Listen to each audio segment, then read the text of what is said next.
خۆشەویستان، کاتێک کە ئێمە مردین بەدەستی بەتاڵ ڕۆشتین، هەمومان بووین بە خاوەنی قەبرێک. لە قەبرێکە لەسەر لای ڕاست ئێمەیان خست، ئەو کاتە دەزانین چیمان کردووە. بەڵام ئایا خەمەکان بۆ ئێمە چۆن دەبێت؟ خەم و خەفەتەکان کە بەجێ دەمێنێ بۆ ئێمە چۆنە؟ ئەوەی کە بە سادە دەتناسێ یەکەم کەس، ئەوانەی کە بە سادەی و بە ئاسانی تۆیان ناسیوە، ئەڵێن فڵانکەس فەقیرە مرد، ئەو هەژارە جەنجان خۆمان وتوانە فڵانکەس بەخوا گوناحە مرد. ئەی تۆ گوناح نیت؟ بەخوا ئەو گوناحە تۆش گوناحی، بەخوا ئەو خۆڵ کرا بەسەریا تۆش خۆڵ ئەکرێ بەسەرتا، دڵنیا بەلەوە. بەخوا تۆش ڕۆژێکە بی لە جوڵە دەکەوی ئەبێ خەڵکی بتشۆرێ، خەڵکی جلوبەرگت لەبەردا بکەنێ، خەڵکی کفن بکا بەبەرتا.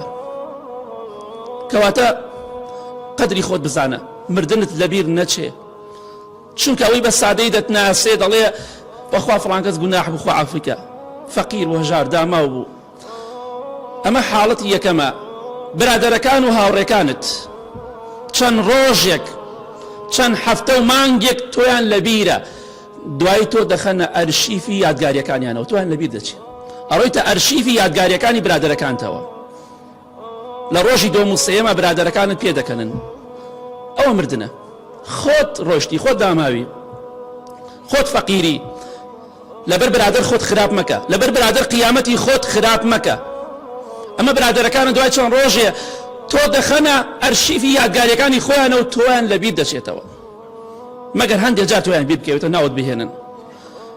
دایکت باوکت ئەگەر مابێ، خێزانت، خوشکت، برات، کچت، کوڕت، کەس و کاری نزیکت چەند ڕۆژ و چەند مانگێک تۆیان لەبیرە، ئەوانش بە هەمان شێوە تۆ لەبیر دەکەن و تۆ دەخەنە ئەرشیفی یادگاریەکانی خۆیانەوە، تۆیان لەبیر دەکەن. ئەڕۆیتە تەعزیەکەوە، ئەڕۆیتە سەرخۆشیەکەوە، دوای چەند ڕۆژێک ئەو نامێنێت، ئەو خەم و خەفەتە نامێنێت کە بووە. کابرا ڕۆژی یەکەم و دووەم کە خەفەتبارە، بێتاقەتە، ئەگری، بەڵام ڕۆژی چوارەم و پێنجەم بەو شێوێ نییە. جاری وایە لە هەفتەیەکەمە کابرا بخۆی پێکەنێ، کوڕی مردووە، باوکی مردووە، دایک مردووە، خۆی پێکەنێ. بۆیە ئەڕۆیتە ئەرشیفی یادگاریەکانی خەڵکەوە، لەبیر دەکرێی، بۆیە قەبرەکەت لەبیر نەچێت. بۆیە خۆشەویستان، بە مردنمان چیرۆکی دنیامان کۆتایی دێت، چیرۆکی دنیامان کۆتایی دێت، چیرۆکی قیامەت و بەسەرهاتی قیامەت و ژیانی قیامەتمان دەست پێ دەکات. پرسیارەکە لێرەدا ئەوەیە ئایا چیمان ئامادە کردو بۆ قیامەتمان؟ پێغەمبەری خوا صلی الله علیه وسلم پیاوێک پرسیاری دەکا: یا رسول الله صلی الله علیه وسلم متى الساعة؟ قال وما أعددت للساعة؟ كي قيامة دي پێغەمبەری خوا صلی الله علیه وسلم ئەوش دەفەرمێت چیت بۆ قیامەت ئامادە کردووە؟ ئەمە پرسیارەکەی، چیت بۆ ناو گۆڕەکەت ئامادە کردووە؟ وتزودوا فإن خير الزاد التقوى. خوای گەورە دەفەرمێت توێشوو بخەن، زەخیرە بخەن بۆ قیامەتان، باشترین زەخیرەیە بۆ قەبر و قیامەت تەقوایە، نەک گوناه و تاوان. باشترین زەخیرەیە بۆ خوشکی بەڕێز، باڵاپۆشی و حەیا و شەرمە، نەک جل و تەسک و تەنگ لەبەرکە. ئەوە تەقوایە. خۆت بۆ قەبرەکەت ئامادەکە، خوشکەکەم ناوەکەت دەزڕێ بەخوا. بەخوا ئاخر مۆدیلی جلەکانت کفنە سپێکەیە، کفنە سپێکەش ئەسڵ و عادی نییە، هەرچیەک بێ لەبەری دەکەن، تەواو ئەبێ لەبەرت بکرێ. بۆیە چیت بۆ قیامەت ئامادە کردووە؟ ئەمە سەرنجامی ئەو دنیایەیە کە بە کورتی باسمان کرد، ئێمە باوشمان پیا کردووە. کاتێککە پرسیار لە ئیمامی عەلی دەکرێت ڕەزا و ڕەحمەتی خوا لێ بێ، تعریفی دنیامان بۆ بکە، فەرمی حەلالها حیساب وحرامها عذاب. ئەمە دنیایە، ئەمە پێناسەی دنیایە. ئەوەی بە حەڵاڵی پەیدات کردووە لە قیامەت محاسبە دەکری لەسەری، کوڕەکەتەی خوا کچەکەت، بەڵام محاسبەکەی لەسەر تۆیە. وحرامها عذاب، ئەوەشی بە حرام پەیدات کردووە ئەبێتە عەزاب و سزا و تۆڵە بۆ قیامەتت. کەواتە ئەمە دنیایە.